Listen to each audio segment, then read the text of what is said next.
Hello and welcome yet again, honoured viewer, to another episode of The Rest of Japan. Surprisingly enough, we're doing something a little bit different this video. We're looking at the differences between catching a bus from various locations compared to the Shinkansen, the bullet train, as you may know. Quite quick. I guess the main reason why we wanted to do this particular video was a cost-saving initiative. So, Japan, not the most expensive place to visit, which is wonderful, but transport costs can start to run fairly high, especially when I take the very convenient and very quick, but also very expensive Shinkansen bullet trains between locations. If you're travelling on something of a budget, you may want to try and save a few dollars for some extra ramen here or there. And so what other options do you have outside of perhaps flying, or even, dare I say, renting a car and even having to walk? There is the highway bus, which is run by quite a few different companies. This one in particular is Willa Express, but there's also JR, as well as some other various companies. But for the sake of this video, we'll be just focusing mainly on the Willa Express bus that I took from Tokyo to Osaka. And of course, one of the main reasons why people would even consider the bus over something like the Shinkansen is, of course, the cost savings difference. The bus could be as low as 4,800 yen. Granted, on weekends and during peak season, it can be 8,900 yen, which is a little bit more, but still cheaper.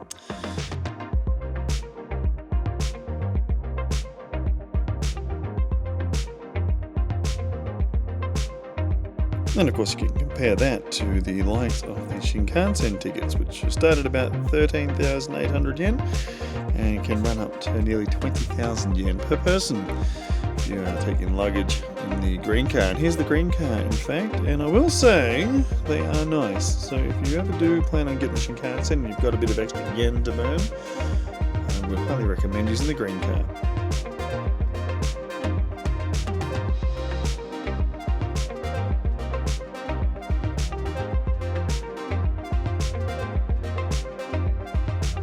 The Shinkansen takes about 2.5 hours to get from Tokyo to Osaka, which obviously for a lot of people is more important than sitting around on the bus all day. And all day it is, because you get on the bus in Tokyo at the Shinjuku station. Well, actually just across the road, but nevertheless at Shinjuku station. And you're on that bus from about 8:40 a.m. until about 5 o'clock in the afternoon. So yeah, there's a fair bit of time spent on the bus. Whereas if you do catch the Shinkansen, whilst it costs a lot more, especially per person, you are obviously going to get to Osaka or wherever it is that you're going much, much quicker, which means you can spend more time enjoying that particular part of Japan just a little bit more. The question you have to sort of weigh up against yourself is, what's more important to you? Saving, say, 100,000 yen for, that could go towards accommodation or towards food, or if you're like me, souvenirs.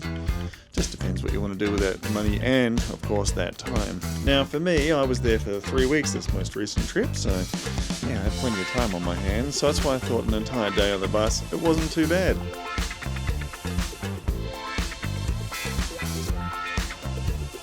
Now, whilst I do say an entire day on the bus, it's not an actual whole day on the bus. You do get off at service areas where you can stop and have snacks and things. And here's one of them now, in fact. It was quite cold and rainy, but tasty food.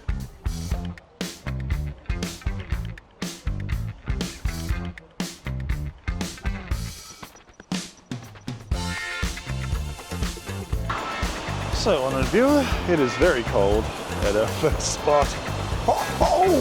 0 degrees Celsius, and this is the first bus stop on our trip to Osaka. Resplendent with food and snacks inside, and lots of car parks and things outside. So far so good. It's been a very comfortable trip. At first it was a little bit uncomfortable, but you know how it is. You sort of get settled in and everything becomes a bit more comfortable and manageable. But yes, this rain has not made it very warm out here, so we'll be interested to see how our next stop goes. Get back on this bus in about 10 minutes and see where we go.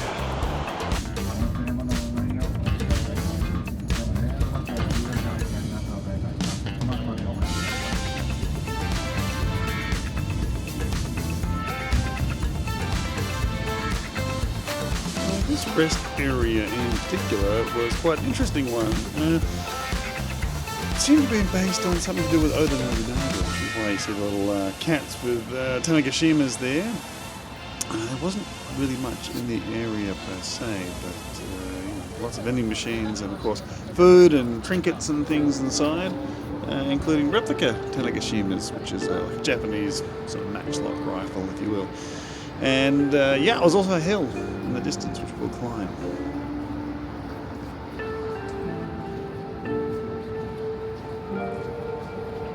So yeah, in total there was a few of these stops. This was probably the one I filmed the most at, basically because I had the most time and the weather wasn't raining. It wasn't entirely freezing cold. This is probably a good opportunity to discuss a little bit towards whether I think the bus is a better idea than the Shinkansen. And I think that the short answer is no. If you're traveling long distances in Japan, I think you're better off just paying the money. Shinkansen may be very expensive, but it's just quicker. There's no real argument on that front. So even if you think, oh, I want to save some money so I can spend it somewhere else, to be honest, it's probably worth it just to spend the money and get there quicker.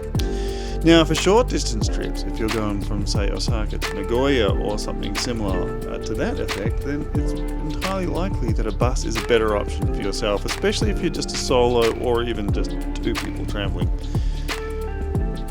I think one of the biggest problems that you'd start facing is if you're trying to get a whole family on the bus, it can be a little bit unruly and a bit uncomfortable. But that also said, it can yet again be a better option than the Shinkansen, mainly because of the cost savings.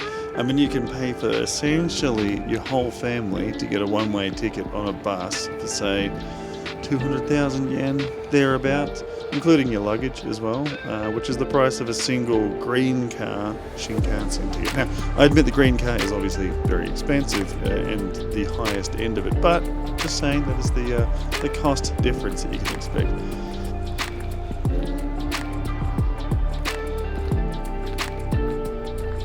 Now, it's worth noting that, of course, I am talking about the cost savings versus the Shinkansen.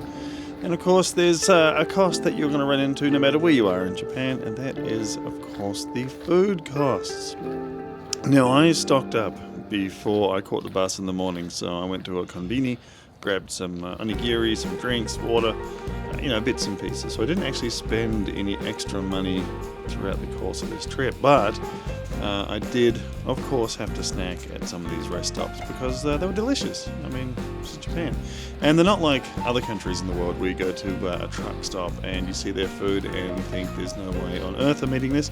This is Japan, and the food quality is just as good everywhere that you would expect it to be. So yeah, this is basically partly why I'm walking up this hill too, as I thought it was probably a good idea to try and burn off at least a couple of calories, because I find myself just eating and eating whilst I am here. And if you've ever been to one of these rest stops or service areas and you've eaten the food, comment below, let me know. I'd be interested to see what other people's experiences are with these. And of course, comment your favourite food below as well. Why not? Doesn't even have to be Japanese food, it could be anything. Just, comment, helps with engagement.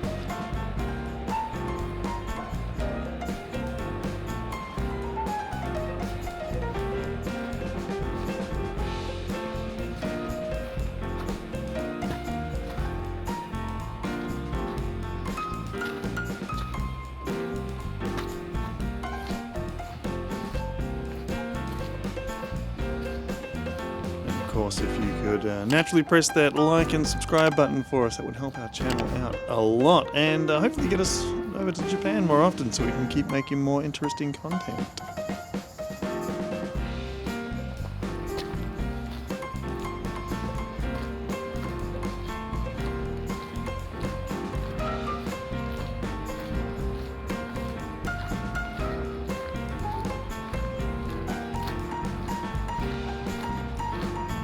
So, having seen the sights of this service area, we'll be heading off to the very last one, which was a lot cuter in my opinion, and you'll find out why very soon. But first, some footage from, believe it or not, another bus trip. I basically had to use this as B-roll because the weather wasn't the best, and it was pretty hard to get footage filming over somebody sitting next to me. felt a little bit rude, so didn't go with that.